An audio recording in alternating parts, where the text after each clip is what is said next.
So sir, saan ka ba mas makakatipid?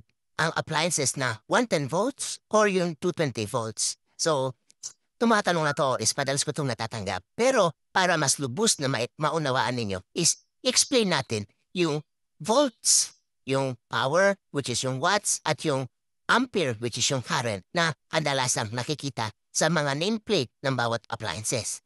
So, para mas madali is itatry ko na i-share sa inyo kung paano ko turuan yung aking mga cadets. So, gagamit tayo ng mismong Lego block para ma-illustrate natin kung papaano at magiging madali ang discussion natin. So, imagine, itong mga Lego block na to is ito yung kuryente natin. So, halimbawa, itong juicer na to is kailangan natin paandarin. So, kailangan is itulak natin yung kuryente papunta sa kanya. So, sa pagtulak natin is pwede natin siyang itulak ng mabagal, medyo mabilis, or sobrang bilis. Itong pagtulak ng kuryente na yun yung voltage. So imagine kung 110 volts yung mismong outlet natin is mabagal yung pagtulak ng mismong kuryente papunta dito sa ating appliance, no? So kung 220 naman, mas mabilis kumpara dito sa 110 volts kasi doble, no?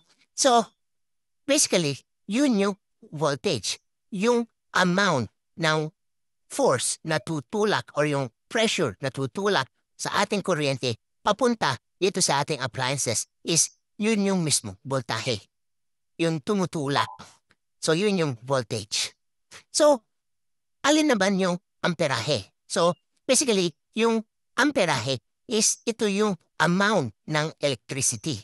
So, pwede kang magtulak ng 1 ampere ng electricity. Pwede ka magtulak ng 2, which is 2 amperes na electricity, or pagsama-samahin mo itong 5, which is 5 amperes na electricity.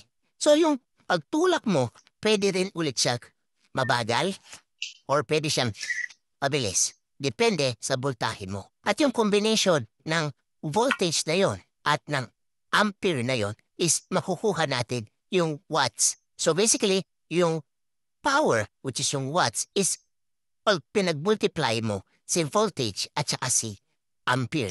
So let's say, itong ating juicer is 900 watts, no? At kailangan natin siyang paandarin. So, sa Philippines is kailangan mo lang ng 4 na Lego blocks. Kasi 4 amperes ito, which is 4 amperes multiply mo siya ng 220 volts, which is basically nasa mga 880 watts. So, mapapaandar mo itong mismong juicer na ito. So, more or less ganon. Kasi sometimes it's 230 volts or 240 volts yung outlet sa ating mismong socket, diba? So, sa US is kailangan mo ng 8 Lego blocks, which is 8 amperes ng electricity na itutulak ng 110 volts ng mas mabagan para gumana itong mismong juicer.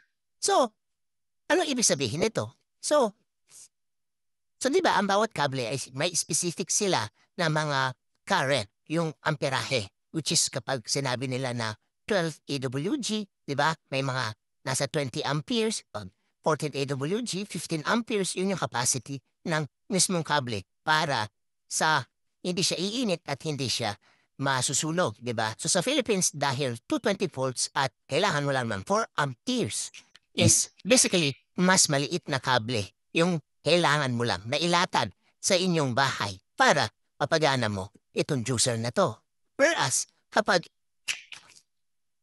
sa US is 8 amperes, ibig sabihin is mas malalaking kable yung mismong kailangan mong ilatad sa inyong bahay para hindi mag-overheat. Kapag mas maliit yung kable is hindi na kayang accommodate yung mismong electricity na yun, kaya iinit yung mismong kable. So, 8 amperes kasi yung kailangan.